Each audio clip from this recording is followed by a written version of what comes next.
Your Excellency, President Trump, fellow heads of state, today's signing of the Washington Peace Accord for Eastern DRC is not merely a monumental diplomatic milestone. It is a decisive act to end a devastating conflict that has scarred the region for decades. Mr. President, what you have achieved is not only transformative, it is consequential and historic.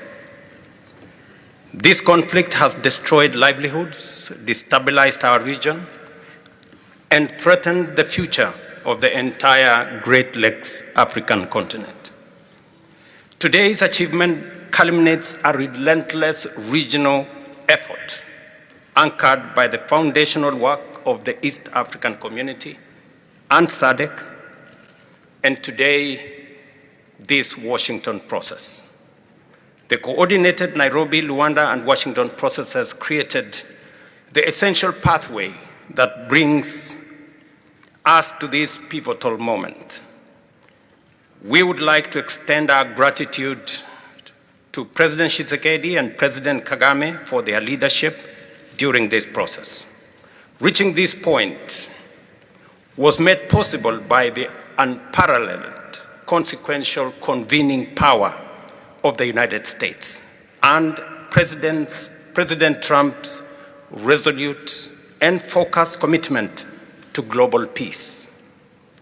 Your clarity, Mr. President, of purpose and ability to rally stakeholders together has brought us to this point. We therefore extend our profound gratitude to President Trump, whose bold leadership has been instrumental in delivering this breakthrough. Our presence here, Mr. President, as regional leaders, is a testament of our collective resolve. We will spare no effort to ensure this agreement is fully realized, mobilizing every resource and partner to secure peace and unlock the region's immense economic promise. The protracted conflict on our continent continues to hold back Africa.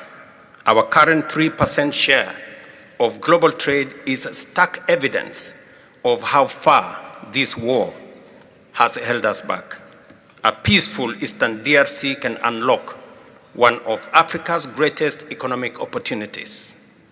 Our vast resources, the young talent that we have, connected through our regional infrastructure and the Africa Continental Free Trade Area, can ignite an unprecedented transformation. A peaceful and integrated Great Lakes region will accelerate innovation, predictable government reduces risk, harmonized regulation lowers costs, and open borders increase trade, attracting value-added industries to our continent. For too long, Africa has exported raw materials only to import refined products at great cost. Our regional economic integration framework, Mr. President, that you have spoken to here, will build value chains in minerals, manufacturing, and agri-processing, creating jobs and creating wealth. The Great Lakes region stands at the threshold of a new era. Peace will open doors, integration will guide us, and private sector dynamism will propel us forward. In conclusion, as we celebrate progress in the DRC, we must not look away from other crises. I want to ask you respectfully, Mr. President, that in your quest for global peace, to support efforts to resolve the humanitarian catastrophe in Sudan. I thank you.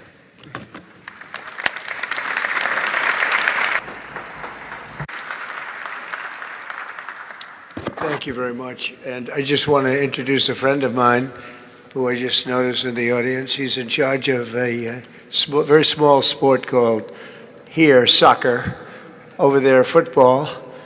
So nobody knows really what to call it. Johnny, thank you very much. The head of FIFA is here. And I can report to you that we have sold more tickets than any country anywhere in the world at this stage of the game. And I think we probably broke all records before you even get close. And you have a big event on Friday at the Trump Kennedy Center. Oh, excuse me, at the Kennedy Center. Pardon me, such a terrible mistake, Marco. At the Kennedy Center, and I look forward to seeing you there. But I want to congratulate you. No, it's really taken the world by storm. You've never done anything like what's happening in terms of ticket sales. I'm making a lot of enemies telling people, I'm sorry, I can't get you tickets. I just can't do it. But congratulations, you've done a fantastic job. A great leader in sports and a great gentleman. Thank you very much, John. Well, thank you very much. Wow. This is a nice building, I have to tell you. So this is a special occasion for a lot of reasons, but number one is it's our first occasion in this building using it for peace. And it's all about peace, and it's a great honor. And Marco, you've done a fantastic job in getting it ready, but it's a spectacular building, and we all appreciate it.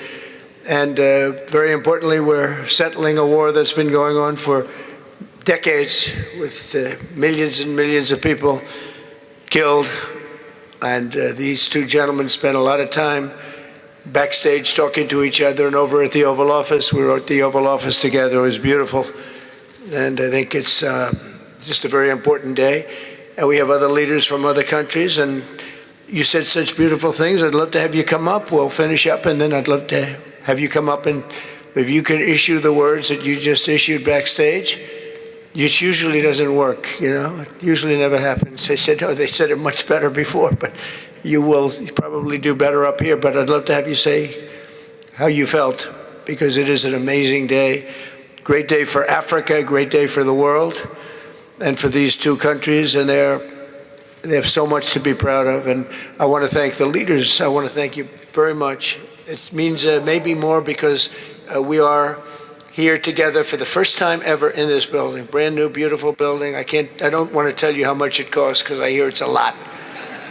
Okay? They don't build inexpensively here. But I just want to thank you very much. So please sit down, everybody. I want to thank everybody for being here. It's a momentous occasion. It's truly incredible setting. It's very few places I've seen like this. In this holy season, we prepare to celebrate the birth of the Prince of Peace. We have come to the U.S. Institute of Peace to sign a historic agreement that will end one of the longest-running conflicts anywhere in the world, with far more than 10 million people killed. Today, we commit to stopping decades of violence and bloodshed and to begin a new era of harmony and cooperation between the Democratic Republic of the Congo and Rwanda. I want to thank the two courageous leaders. They are courageous leaders. They really are courageous leaders, great people. President Tshisekedi of the Democratic Republic of the Congo and President Kagame of Rwanda. They are amazing people, and they had stories to tell me that were incredible. Really fascinating in so many different ways. Sad and beautiful, both sad and beautiful, and today makes them beautiful. I've just held really fantastic meetings with both men and representatives of other countries where we discussed the importance of upholding this new agreement. Very detailed, powerful agreement. I also want to thank several foreign guests and dignitaries in attendance to celebrate this magnificent event, including the President of Angola. Please, would you stand? And so great to see you. Thank you. The President of Burundi. Thank you very much. Great to see you again. The President of Kenya. We have the Olympics here. You know, they do very well in the Olympics, those runners. I don't know what the heck you do with those runners, but they are very good. I've been watching them for a long time. So we have the Olympics coming to the United States. You know that. Thank you very much. And you'll come as our guest. Thank you. And the president of the Council of Ministers of Togo. Thank you. Thank you very much. The vice president of Uganda. Thank you. It's such a beautiful color. Like all these guys are wearing these dark suits. You just stand out for a lot of reasons. You're beautiful. The foreign ministers of Qatar. Thank you. Thank you very much. Say hello to my friend, a great man. And the United Arab Emirates. Thank you. Thank you. My regards, right? And the chairman of the African Union Commission, who's done a fantastic job, and thank you for all your help. We appreciate all your help. Special group of people. A very special thanks as well to Secretary of State Marco Rubio. Marco, please stand. Thank you. And thank you for putting a certain name on that building. I said, boy, that is beautiful. That blew up last night. They said, that's a great honor. It really is. On this building, it's a great honor. Thank you very much. I assume you had a lot to do with that. Just a little bit, yeah. Thank you. Appreciate it. And Senior Advisor for Africa, Masad Boulos, who's been fantastic. Thank you, Masad. All of these people, every one of them were indispensable in forging this agreement. Let me also recognize Senators Mike Rounds and Lindsey Graham. Lindsey, thank you. Mike, wherever you may be. Thank you. Thank you, Mike.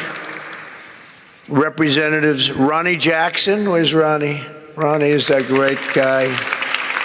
He won his race in Texas by 48 points, right, Ronnie? So I don't have to ask if he's in any, I don't even have to endorse him anymore. It doesn't matter. Save the paper, right? Great job. Chris Smith. Chris? Thank you, Chris. Great. Good job. Trent Kelly. Trent? Thank you very much. Thank you. And the acting president of the Institute for Peace, Darren Beatty. Thank you, Darren, very much. Thank you very much, Darren. For more than 30 years, one of the worst conflicts on earth has been raging in eastern Congo. Millions and millions of people have been tragically killed, went on forever, and countless more have been displaced from their homes. Families have been destroyed. It's been a disaster. Many administrations have tried, but probably not too hard, knowing who preceded me. But they tried. It says they've tried. But we tried harder to end this conflict.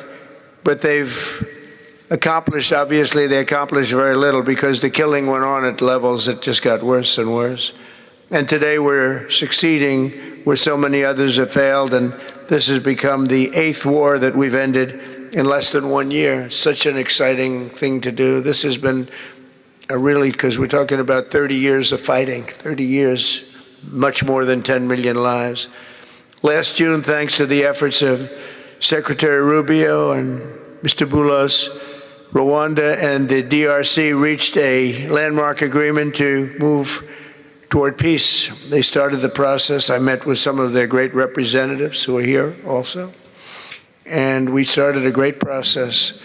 The compact we're signing today, which will be known as the Washington Accords, everybody sort of liked that name, formalizes the terms agreed to in June, including a permanent ceasefire, the disarmament of non-state forces, provisions for refugees to return to their homes, and justice and accountability for those who have committed illegal atrocities. Very importantly, this agreement also creates a new framework for economic prosperity. There's tremendous wealth in that beautiful earth. It's beautiful earth. But it was stained badly with blood, tremendous amounts of blood. But in the region that will support a lasting peace, and the Democratic Republic of the Congo and Rwanda have agreed to more closely integrate their economies with each other rather than fighting, and they'll be doing that. And these two gentlemen are very smart and I think they liked each other a lot. I spent time with them.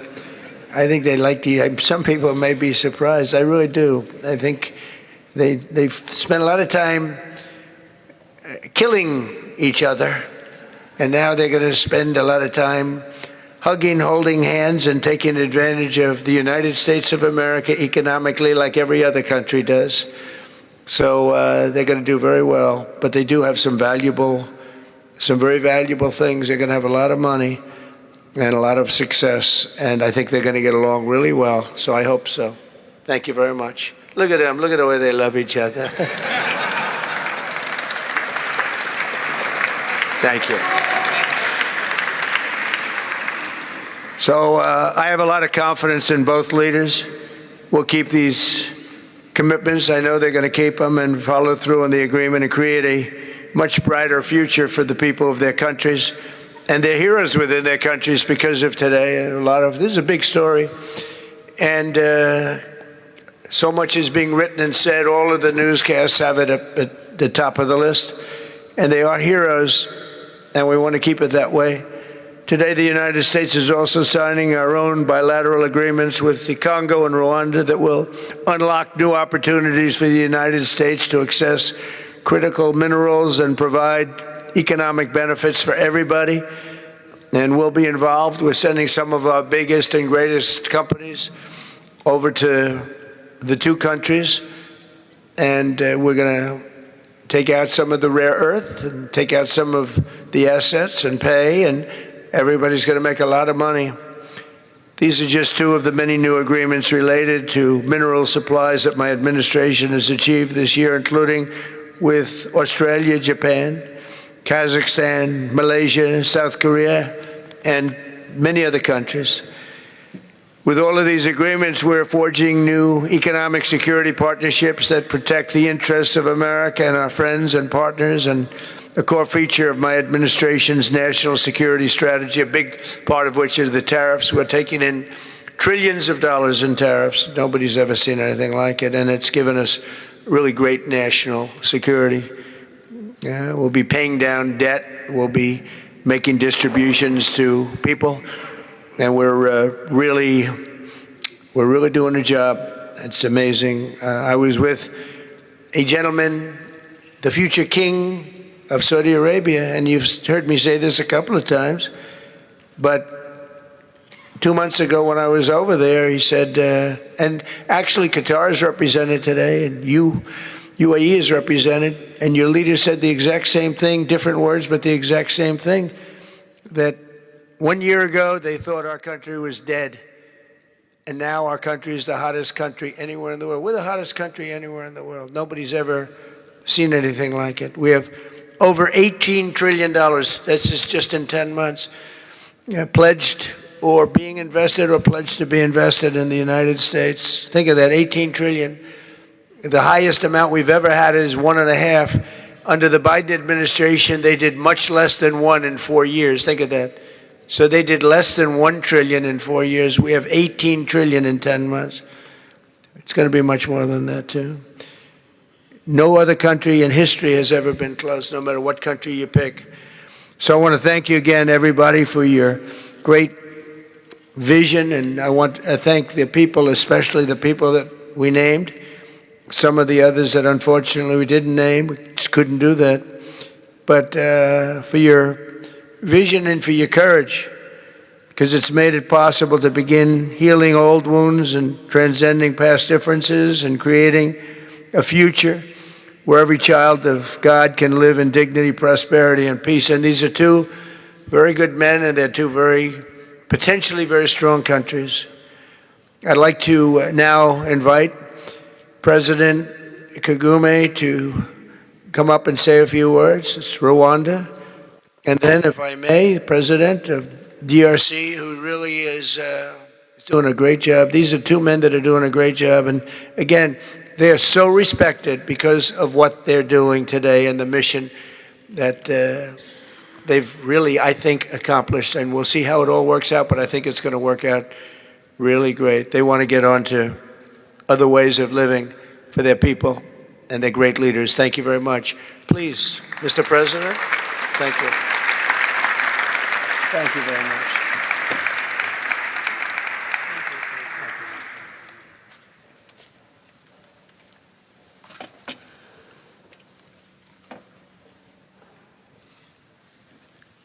Excellency Donald Trump, President of the United States of America, Excellencies, heads of state and government and former heads of state, distinguished ladies and gentlemen,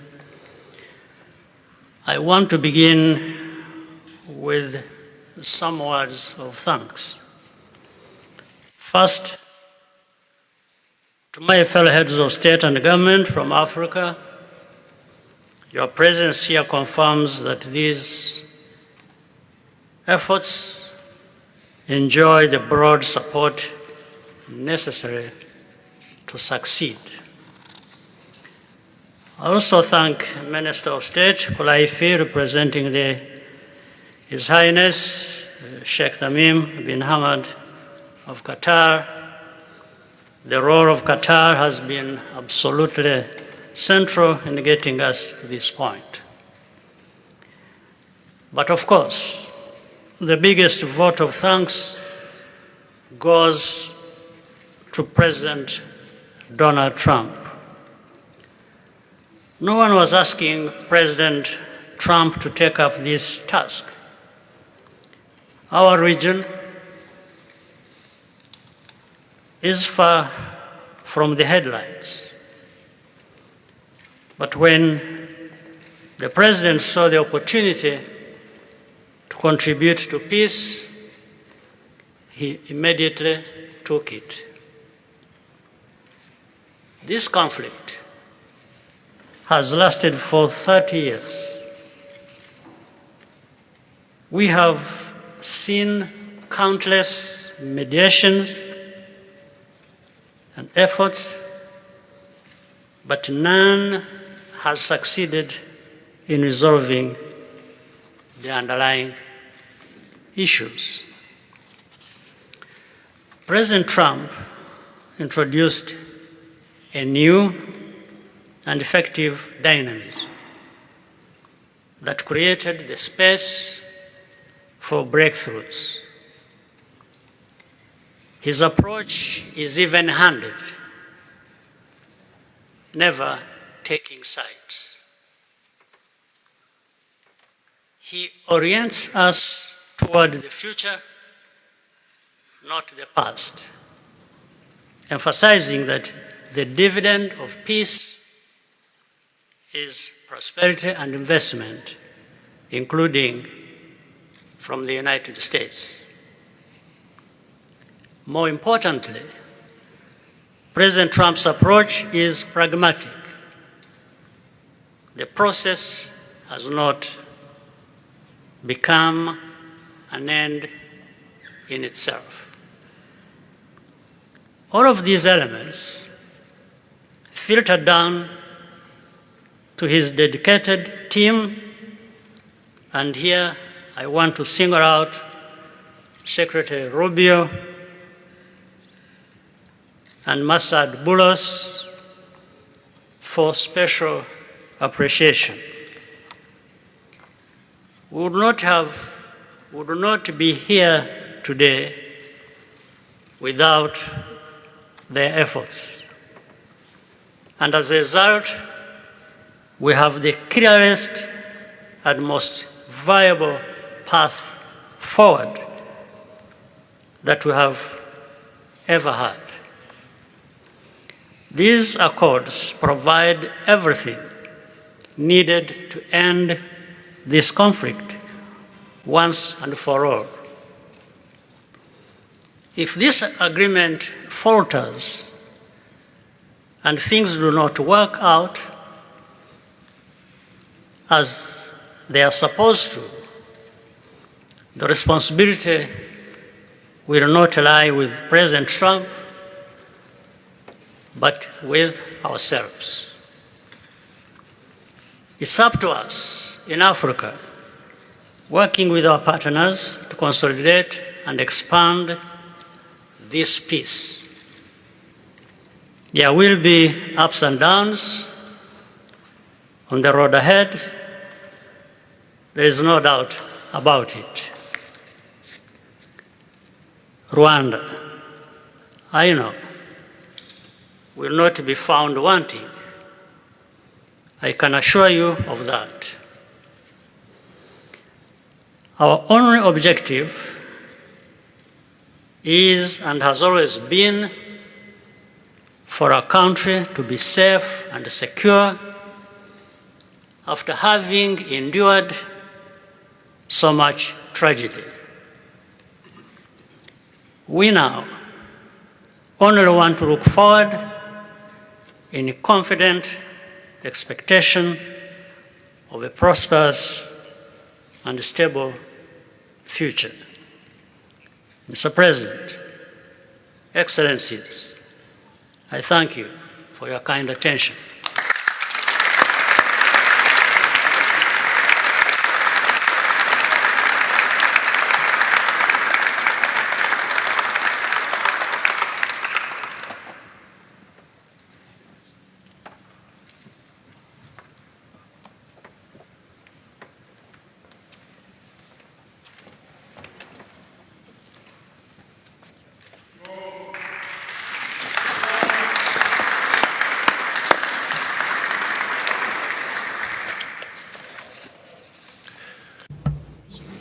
Mr.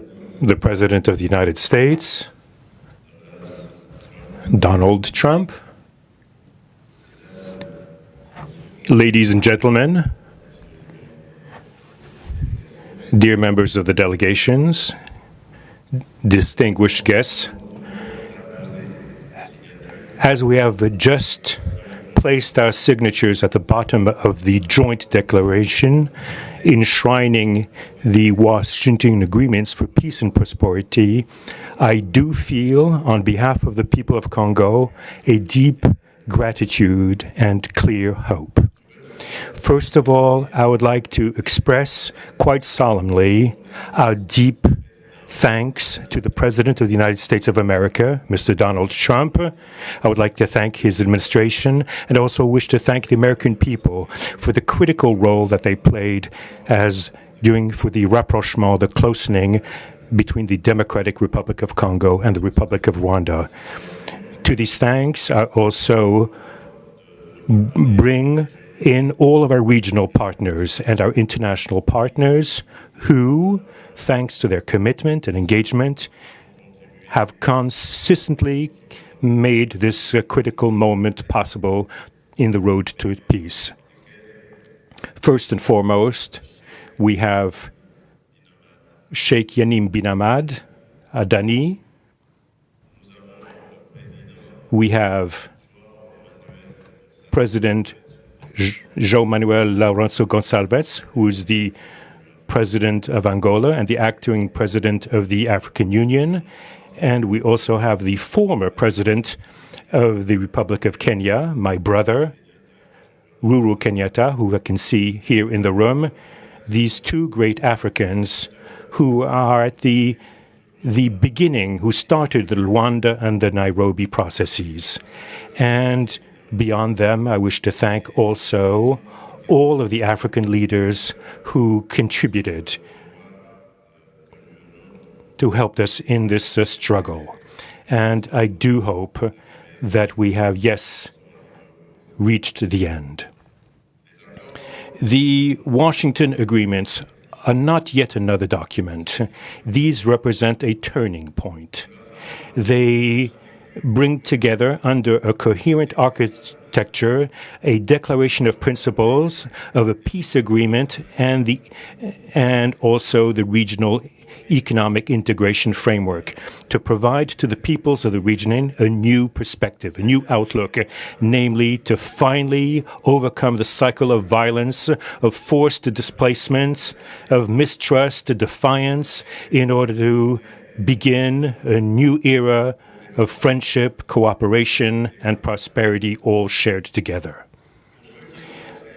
For those involved, the Democratic Republic of Congo takes this solemn commitment to implement with complete sincerity all of our obligations that stem from this agreement. We will do this with seriousness, with rigorousness, and also the constant care for peace and the security of our populations, for the unity and the integrity of our territory. We do hope that thanks with the same seriousness that the Republic of Rwanda will also respect fully the letter and the spirit of the commitments made here in Washington. We are reaching out for a peaceful cooperation based on mutual respect, non-interference, and the joint struggle against the armed groups, the end of all support to negative forces, and the beginning of fair prosperity on behalf of our two populations. I do believe this day is the beginning of a new path. A demanding path, yes, indeed, quite difficult, but this is a path where peace will not just be a wish, an aspiration, but a turning point. The Democratic Republic of Congo will fully play its part with dignity, with consciousness and consistency, and with the support of our partners. We will remain watchful, vigilant, but not pessimistic. We'll be clear-eyed, but resolutely optimistic. These Washington agreements for peace and prosperity must be for our peoples a symbol of an irreversible commitment to turn the page of confrontations and to open a new era of cooperation and sustainable peace throughout the region. Thank you.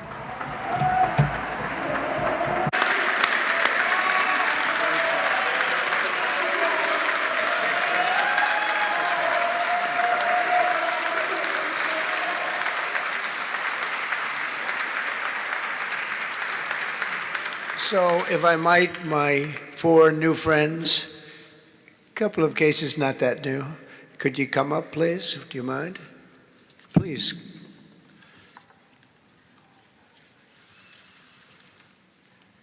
They represent so many and so well, so I just want to thank you very much. Good.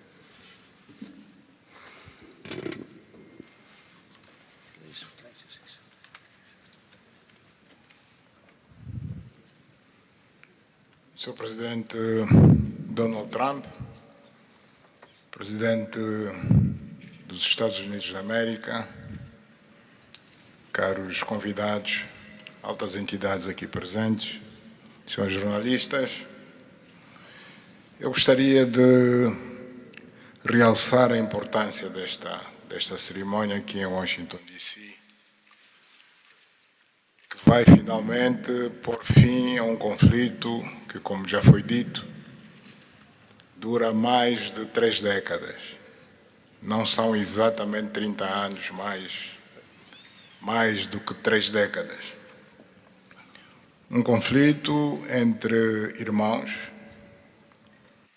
países vizinhos e irmãos, que deviam se dar bem, mas que, por razões de diversa ordem, têm vindo a se degladiar ao longo dos anos, com pesadas consequências, quer para as populações de ambos os países, como também para as respectivas economias.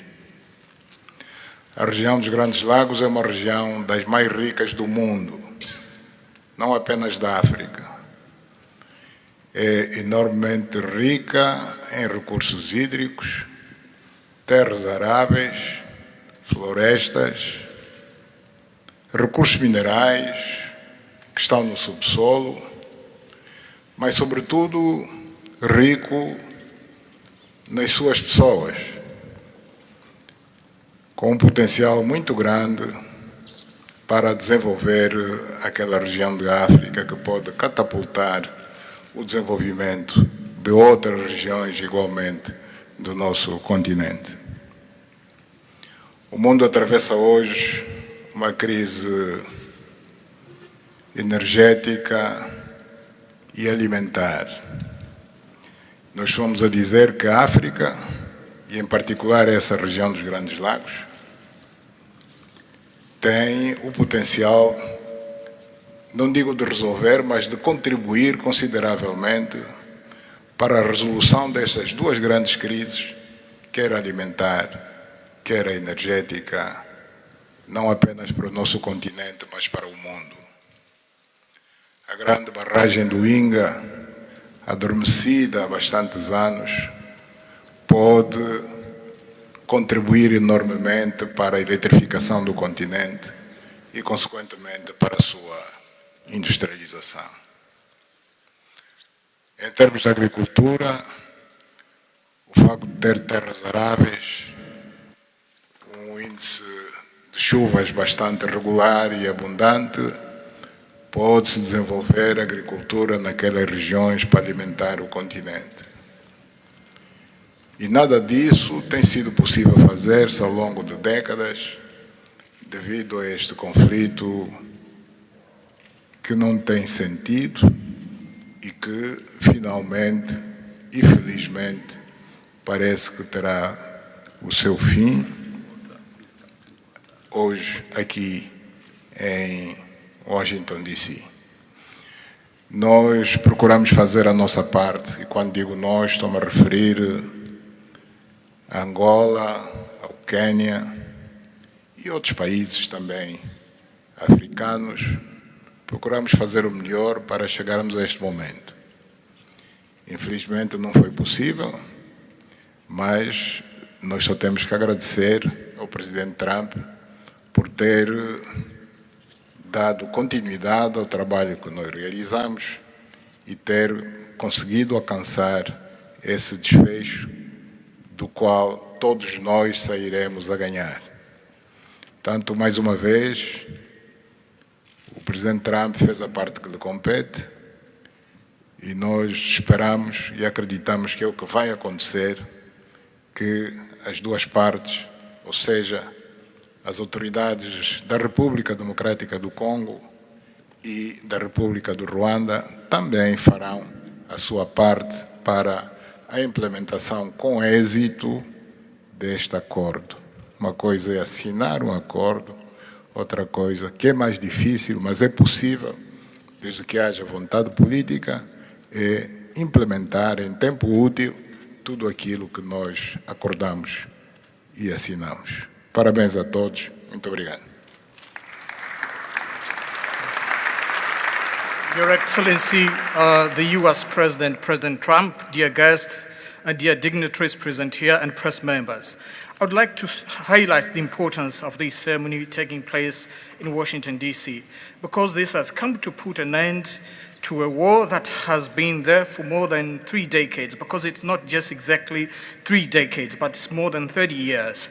And this is a conflict that has been there between two neighboring countries, which have been fighting for many years with consequences on the peoples, countries, economies, and so forth. And these consequences also were felt in the Great Lakes region, which is a very rich region in Africa, rich in terms of water resources, arable lands and forests, and as well as mineral resources, which are important for the development of a region. So it's important that we've reached to this point where the agreement is going to be, has been signed, a peace deal, which will benefit immensely the whole region and will unleash the opportunities for the development of our continent, and as well as to helping the whole world in terms of fighting against the food crisis and energy crisis which the whole world is going through now. We believe that the Great Lakes region will have to play a great role in providing resources to the international community. And of course, solving this conflict will also help solve other crises, not only in the continent as we know, but worldwide. For example, the Great Inga hydro project in Congo is important. It can help to electrify the continent and consequently help in terms of developing agriculture and providing agriculture, arable land, and abundant resources that we have that can be used. We know that Africa possesses a lot of other resources, such as rainfalls, which are important for agriculture. So nothing has, nothing would just justify this war, but eventually the most important thing that it has come to war. We sought as Africans to do our part. When I say Africans, I mentioned countries such as Angola, Kenya, and other African countries, but unfortunately we couldn't make it. But we now want to thank President Donald Trump for having helped to reach this important milestone. We believe, once again, we have to thank him for what he has done, and what comes next now is to appeal to the two parties, that is the Democratic Republic of the Congo and the Republic of Rwanda, to implement successfully this agreement for the benefit of their countries, their people, and including our continent of Africa. Thank you very much. Good job.